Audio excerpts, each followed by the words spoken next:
A warm welcome to all of you to my lecture series on this YouTube channel English Mania.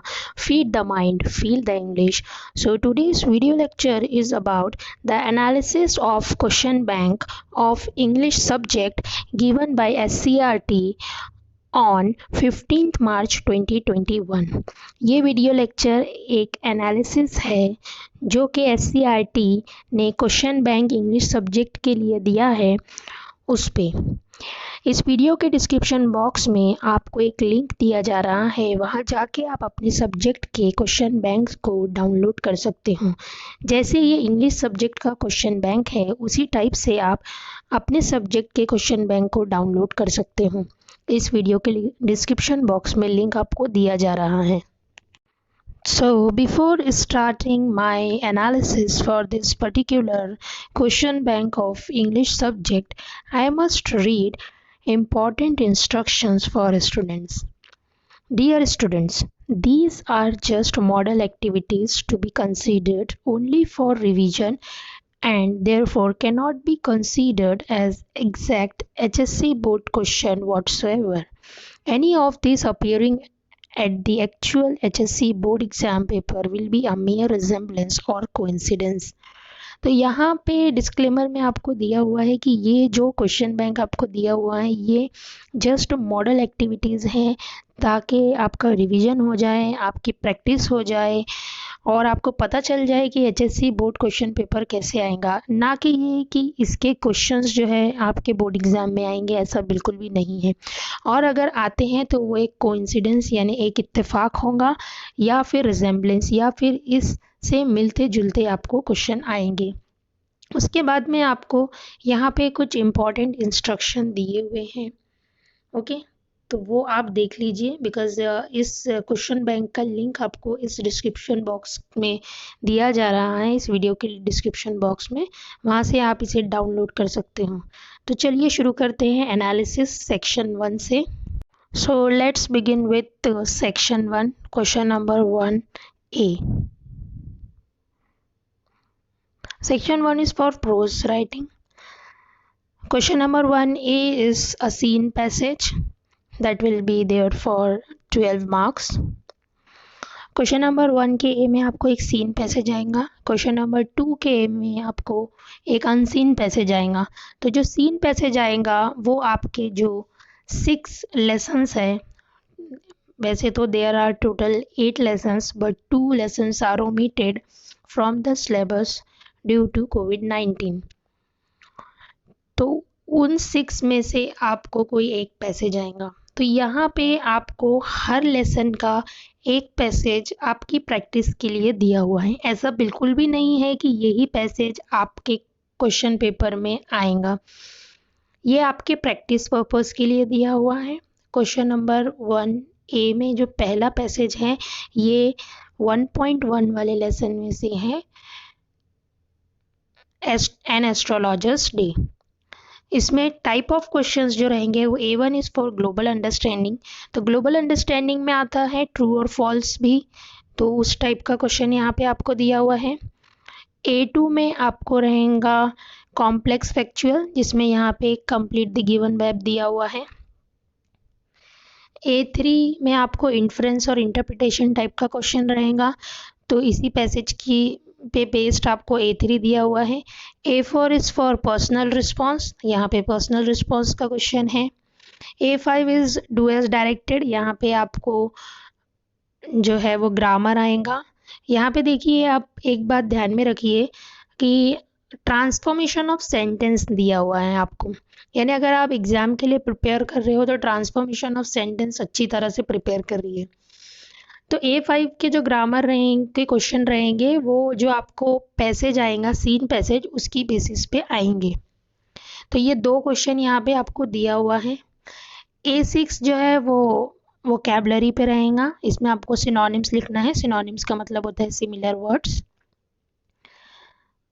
फिर आपको again एक दूसरा passage दिया हुआ है 1.2 वाले लेसन से, ऑन सेइंग प्लीज से।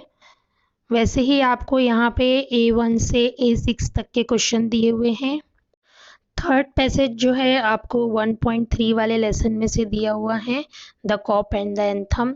इसमें भी A1, A2, A3, A4 और A5 वाले क्वेश्चन हैं, और A6 वोकेबलरी का।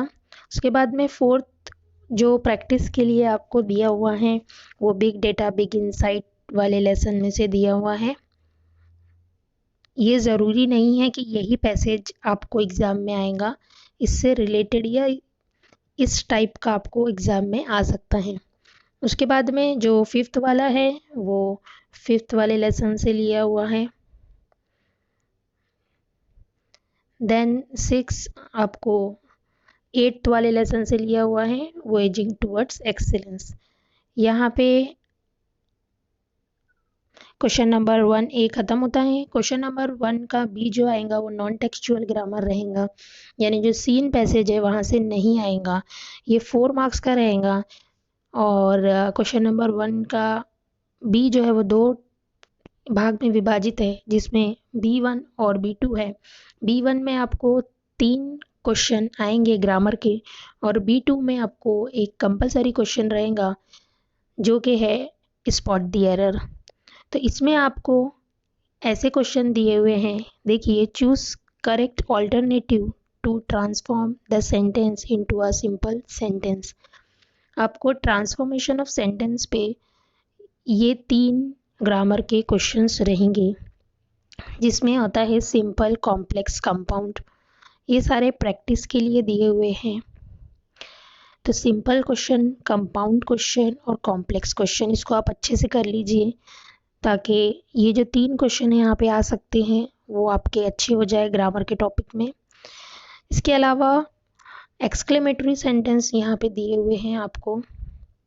एग्ज़ाम में ज़रूरी नहीं आपको ऑल्टरनेटिव दिया जाएगा, आपको डायरेक्ट क्वेश्चन बन के मिलेगा। अब आते हैं क्वेश्चन नंबर B2 पे, जो कि स्पॉट द एरर है। ये कंपलसरी क्वेश्चन है। इसमें आपको कुछ सेंटेंसेस दिए हुए हैं यहाँ पे, 15 सेंटेंसेस, वो आप सॉल्व कर लीजिए। अब आते हैं हम क्वेश्चन नंबर 2 का C। देखिए, क्वेश्चन नंबर 2 का A जो है वो अनसीन पैसेज रहेगा, जिसमें आपको A1, A2, A3, A4, A5, A6 तक के क्वेश्चंस रहेंगे। टाइप सेम रहेगा जैसे सीन पैसेज में था। क्वेश्चन नंबर 2 के B में आपको समरी राइटिंग का क्वेश्चन रहेगा। समरी राइटिंग आपको अनसीन पैसेज की लिखनी है। क्वेश्चन नंबर 2 का C यहाँ पे जो दिया हुआ है वो है माइंड मैपिंग। यहाँ पे बहुत अच्छे आपको असेसमेंट क्राइटेरिया भी दिया हुआ है कि ये जो 3 मार्क्स है, these 3 marks are divided into 4 parts. Logical flow of ideas, thoughts और concepts will give you 2 marks, and your presentation of your answer will give you 1 mark, total 3 marks. So mind mapping का एक compulsory question है। किस type के question आएंगे वो यहाँ पे आपको दिया हुआ है। नंबर जो रहेगा एग्जाम में वो क्वेश्चन नंबर 2 का C रहेगा। देखिए, यहाँ पे माइंड मैपिंग है इफेक्ट्स ऑफ म्यूजिक, दूसरा है बेनिफिट्स ऑफ इंग्लिश लैंग्वेज, तीसरा है द सीजन्स, चौथा है ब्यूटी ऑफ कलर्स, पांचवा है forms of communication. Mind mapping कैसे लिखना है उस पर मेरा वीडियो लेक्चर बन चुका है। उस वीडियो लेक्चर के लिंक मैं आपको इस डिस्क्रिप्शन बॉक्स में दे दूंगी, आप वहाँ से जाके देख सकते हो। उसके बाद में आता है सेकंड सेक्शन, जो कि है पोइट्री एंड अप्रिसिएशन का, जिसमें क्वेश्चन नंबर 3 के A में आपको 6 में से कोई भी एक पोयम दी जाएंगी। 6 इसलिए, वैसे तो there are total 8 poems, but 2 poems are omitted from the syllabus, तो टोटल हो गई 6 पोएम्स, जिसमें से आपको कोई एक पोयम आएंगी। और टाइप ऑफ क्वेश्चंस कुछ इस टाइप के रहेंगे। देखिए, again I am repeating my sentence, ज़रूरी नहीं कि यही क्वेश्चंस आएंगे, इस टाइप के क्वेश्चन आपको एग्ज़ाम में पूछे जा सकते हैं। ये वाली जो पोयम है ये 2.1 वाली पोयम है, song of the open road. उसके कुछ टाइप्स के क्वेश्चन यहाँ पे दिए हुए हैं। A1 is for global understanding, A2 is for inference और interpretation, A3 is for poetic devices, A4 is for personal response, then A5 is compose any 4 lines or 2 lines. Question number 3 के B में आपको appreciation of the poem पूछा जाएगा और कोई ऐसी poem आएंगी जो 3 के ए में पूछी गई है उसको छोड़ के। यहाँ पे ये पोएम है मनी पोएम आपको दी गई है अप्रिसिएशन के लिए। क्वेश्चन हमेशा सेम रहेगा अप्रिसिएशन के लिए। Read the given extract and right a poetic appreciation of the poem with the help of the following points and points will be like about the poem and title of the poem, theme or central idea of the poem, language or poetic device used in the poem, special features, and last one is your opinion about the poem.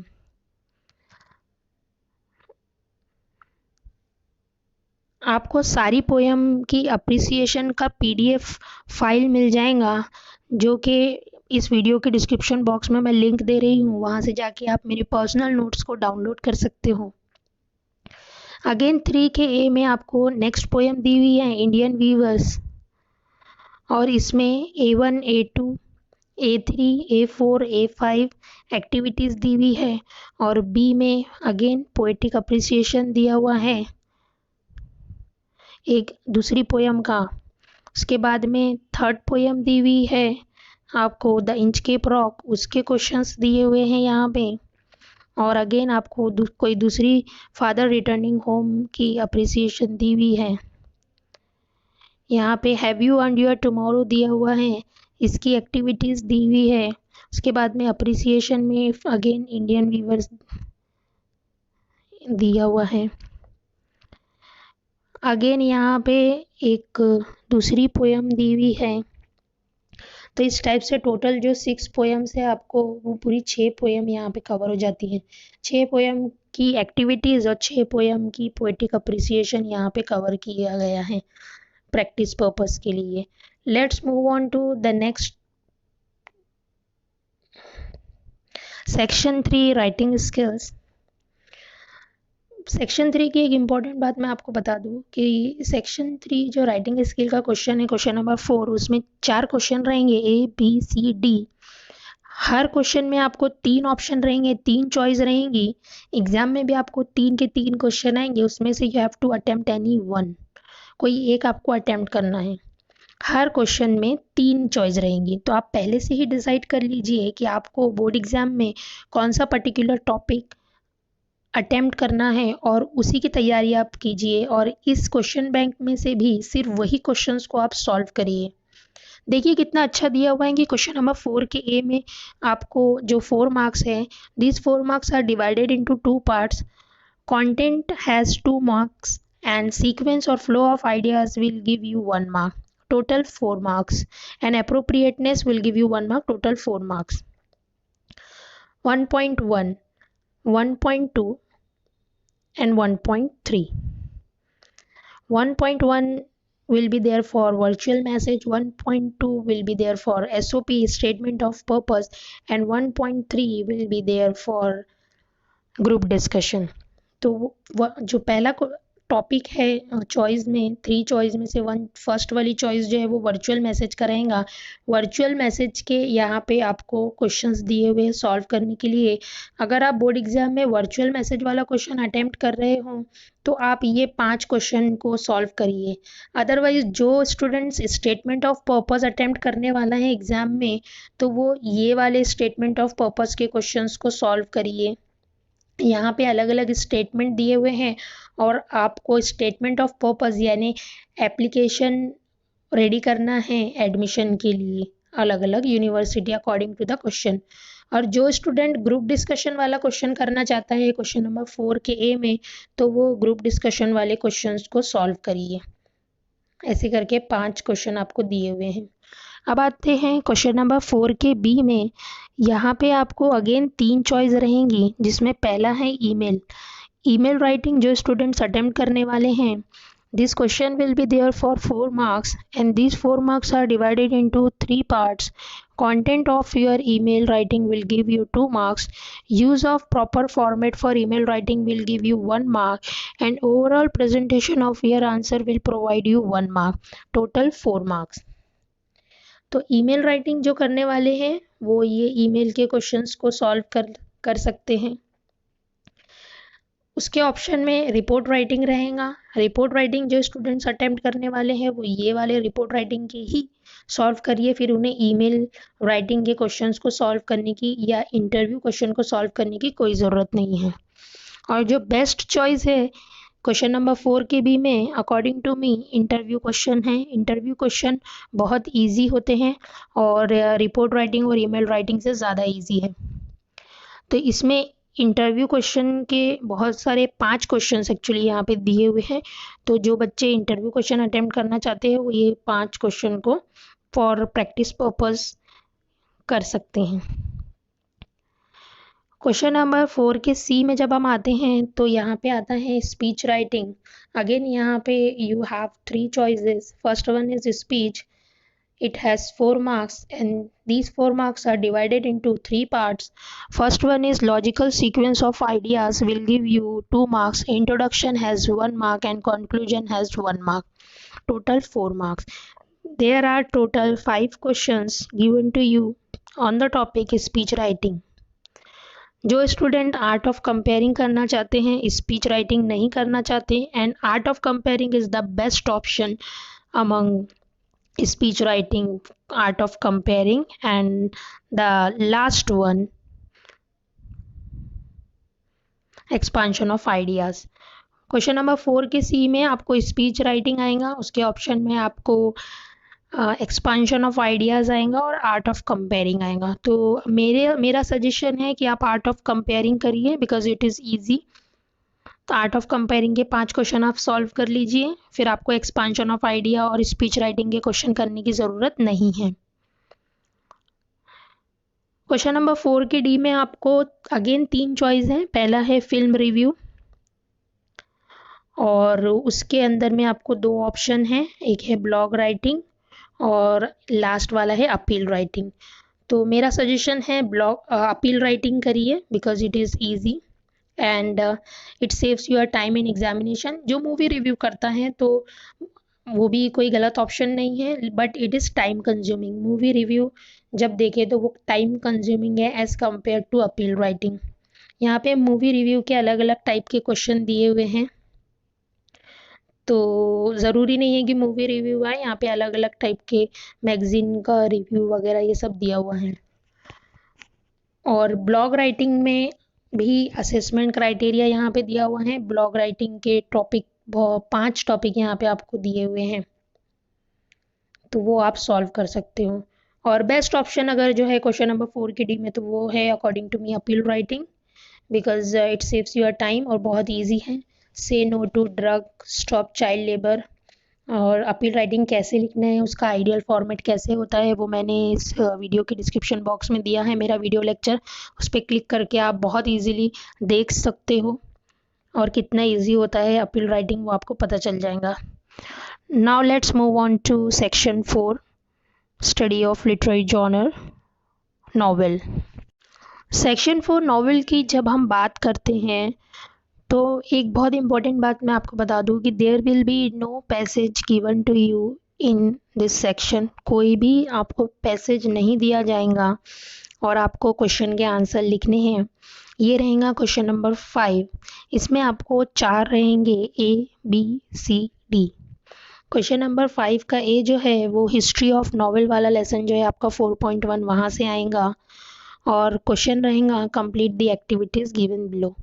Question number 5 के में जो questions आएंगे वो ये type के रहेंगे, देखिए, जैसे कि चूज़ द करेक्ट ऑल्टरनेटिव, ठीक है, या फिर उसमें आपको फिल इन द ब्लैंक वाला क्वेश्चन आएगा, या फिर आपको MCQs पूछे जाएंगे, मल्टीपल चॉइस क्वेश्चन, या फिर क्रोनोलॉजिकल ऑर्डर में लगाइए, ऐसे करके आएगा, जिसको बोलते हैं हम जम्बल्ड सेंटेंसेस को सीक्वेंस में लगाना। ट्रू और फॉल्स वाले क्वेश्चंस रहेंगे, मैच द कॉलम्स रहेगा आपको। इस टाइप के क्वेश्चन आपको 4.1 वाले लेसन में से आएंगे। या अब जब हम आते हैं क्वेश्चन नंबर 5 के बी पे, तो यहाँ पे भी आपको 2 क्वेश्चन आएंगे, 5B1 एंड 2।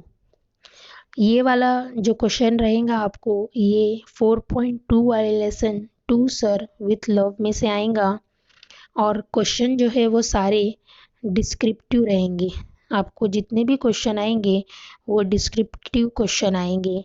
यहाँ पे कोई एमसीक्यू या फिर मैच द कॉलम ऐसे क्वेश्चन नहीं आएंगे। और अगर ये जो 10 क्वेश्चन दिए हैं आप प्रैक्टिस के लिए इसको लर्न कर लेते हो, I think these questions are enough for your board examination. Question number 5 का सी जो रहेगा वो 4.3 वाले lesson around the world in 80 days वाले लेसन में से आएगा। और क्वेश्चन नंबर 5 के सी में again you will have 2 question and there will be no choices. कोई चॉइस आपको नहीं रहेंगी, कंपलसरी क्वेश्चंस रहेंगे, आपको अटेम्प्ट करना ही है। और अगर आप सोच रहे हो कि आपको बहुत ज़्यादा पढ़ना पड़ेगा, आप इस पूरे सेक्शन को स्किप कर दोगे, नहीं पढ़ोगे, तो ये आप बहुत बड़ी बेवकूफ़ी कर रहे हो, because this whole section carries 16 marks. 16 mark का टोटल ये आपको सेक्शन आएगा। क्वेश्चन नंबर 5 का सी जो है वो around the world in 80 days ये वाले लेसन में से आएगा 4.3। यहाँ पे आपको प्रैक्टिस के लिए टोटल 13 क्वेश्चंस दिए हुए हैं। क्वेश्चन नंबर 5 का डी जो रहेगा वो 4.4 वाला लेसन जो है द साइन ऑफ 4 वहाँ से आएगा। और टोटल प्रैक्टिस के लिए आपको यहाँ 18 क्वेश्चंस दिए हुए हैं। अगर आप ये 18 क्वेश्चंस कर लेते हो तो this questions are enough for your board examination. तो सारी राइटिंग स्किल्स और नॉवेल वाला सेक्शन इसके ऊपर में वीडियो लेक्चर्स आपको इस चैनल पे मिल जाएंगे। वहाँ आप जाके सारे राइटिंग स्किल्स और सेक्शन 4 के वीडियो लेक्चर्स देख सकते हो। Thank you so much for watching this video. I am your digital teacher, Professor Hina Kausar, and if you have any question regarding this particular question bank and this particular video lecture, you can ask me in the comment box of this video. Thank you so much.